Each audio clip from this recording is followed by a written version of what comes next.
Oke, hari ini kita bakal lakuin sesuatu yang luar biasa. Beneran, kita akan membangun sebuah semesta matematika dari nol. Ini bukan cuma kiasan loh ya. Kita akan mulai dari ketiadaan mutlak dan kita lihat kemana sih aturan, pilihan, dan yang namanya takdir akan membawa kita. Gimana kalau kita bisa membangun sebuah semesta? Coba bayangkan sejenak. Pertanyaan ini jadi titik awal kita. Anggap aja kita ini arsitek dari sebuah realitas baru. Dan ini bukan fiksi ilmiah ya. Anggap ini sebagai sebuah eksperimen pikiran untuk benar-benar paham gimana sih aturan-aturan paling dasar itu bisa membentuk sesuatu yang kita sebut takdir. Oke, jadi ayo kita mulai. Kita akan berperan sebagai arsiteknya. Dan kita akan bangun dunia ini lapis demi lapis benar-benar dari nol. Setiap lapisan baru yang kita tambahkan nanti, itu akan menambah kompleksitas dan makna. Siap? Ayo kita mulai.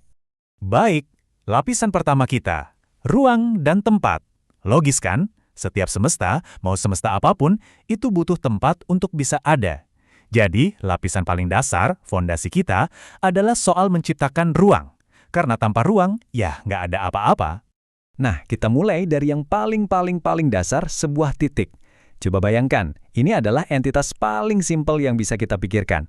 Dia ada, dia punya posisi, tapi dia nggak punya ukuran, nggak punya bentuk. Benar-benar cuma sebuah keberadaan. Untuk sekarang, titik ini cuma sesuatu yang ada, dia kayak ngambang gitu aja di kehampaan, tanpa alamat, tanpa rumah. Oke, supaya titik kita tadi punya tempat yang jelas, kita butuh peta kan? Nah, disinilah kita bangun yang namanya sistem koordinat Kartesian. Anggap aja ini kayak kita narik dua garis. Satu mendatar, kita sebut sumbu X, dan satu lagi tegak lurus ke atas, kita sebut sumbu Y. Tiba-tiba, ruang hampa kita sekarang punya struktur. Setiap titik sekarang punya alamat yang unik, misalnya 2,3 atau min 1,5. Dan dengan langkah sederhana ini, kita baru saja menciptakan geometri. Kita udah punya ruang, udah punya geometri. Tapi ruang tanpa aturan itu, cuma kekacauan. Nggak ada yang terjadi. Jadi sekarang kita masuk ke lapisan kedua. Kita harus menetapkan sebuah hukum. Aturan main yang fundamental, yang akan mengatur semua perilaku di dunia baru kita ini. Dan inilah dia, hukum fundamental semesta kita. Kelihatannya mungkin agak serem ya. dy per dx sama dengan 1/4 xy. Ini namanya persamaan diferensial, tapi tenang. Jangan khawatir sama simbol-simbolnya. Idenya itu sebenarnya sangat elegan dan sederhana. Anggap saja ini sebagai satu-satunya aturan yang akan menentukan segalanya. Bagaimana semua hal di dunia kita ini akan bergerak. Jadi, apa sih artinya persamaan ini? Oke, kita bedah pelan-pelan ya. Simbol dy per dx itu anggap aja sebagai instruksi untuk langkah berikutnya. Sesimpel itu. Jadi, kemana kamu harus melangkah dari posisimu sekarang? Nah, aturannya adalah 1/4 xy. Artinya instruksi itu ternyata berubah-ubah, tergantung kamu lagi ada di mana. X dan Y itu kan alamatmu kan? Jadi, dengan kata lain, arah gerakmu selanjutnya itu sepenuhnya bergantung sama posisimu saat ini. Keren kan? Nah, ini bagian yang menarik banget. Hukum ini sifatnya lokal. Artinya, dia cuma ngasih tahu instruksi untuk satu titik pada satu waktu. Bayangin ada titik di alamat katakanlah 2,2. Titik ini seolah-olah bertanya ke semesta. Oke, aku di sini. Sekarang aku harus kemana? Dan hukum kita tadi menjawab, langkahmu selanjutnya harus punya kemiringan 1. Cuma itu, satu petunjuk untuk satu lokasi spesifik. Oke, tapi hukum yang cuma berlaku di satu titik kan nggak terlalu berguna ya. Sekarang mari kita lihat apa yang terjadi kalau hukum yang sama ini kita terapkan ke seluruh penjuru semesta kita. Ini dia lapisan ketiga, peta kemungkinan. Nah, pertanyaannya jadi begini, gimana kalau aturan ini berlaku di mana-mana, di setiap titik tanpa terkecuali? Ini lompatan konseptual yang besar banget. Dari satu instruksi lokal, kita sekarang bertanya, apa yang akan kita lihat kalau ini jadi hukum universal di dunia kita? Oke, ayo kita coba hitung. Kita bisa aja kan secara sistematis nerapin hukum kita di berbagai lokasi. Misalnya di titik pusat, 0,0. Kita masukkan ke rumus, hasilnya 0. Artinya, di situ arahnya mendatar. Coba di 2,2. Hasilnya 1, kemiringan 45 derajat. Kalau di min 2,2, hasilnya minus 1, arahnya menurun. Tiba-tiba, setiap tempat di semesta kita ini punya perintah arahnya sendiri. Sekarang, bayangkan kita nggak cuma ngitung di beberapa titik. Bayangkan kita lakuin ini untuk setiap titik yang ada di semesta kita.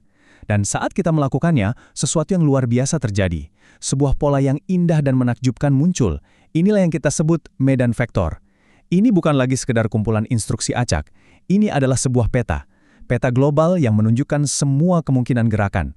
Hukum kita yang tadinya lokal, sekarang telah menjadi sifat dari ruang itu sendiri, seolah-olah ruangnya punya arus. Oke, kita udah punya ruang, kita udah punya petanya, tapi belum ada yang bergerak kan? Semuanya masih diam, penuh potensi. Sekarang lapisan keempat, jejak takdir. Mari kita lihat apa yang terjadi kalau kita melepaskan sebuah titik ke dalam medan ini. Nah, saat titik itu bergerak, lintasannya inilah yang kita sebut kurva solusi. Bayangkan titik itu kayak perahu kecil di sungai yang arusnya adalah medan vektor kita. Dia nggak punya pilihan lain, dia harus mengikuti arah panah di setiap lokasi yang dia lewati.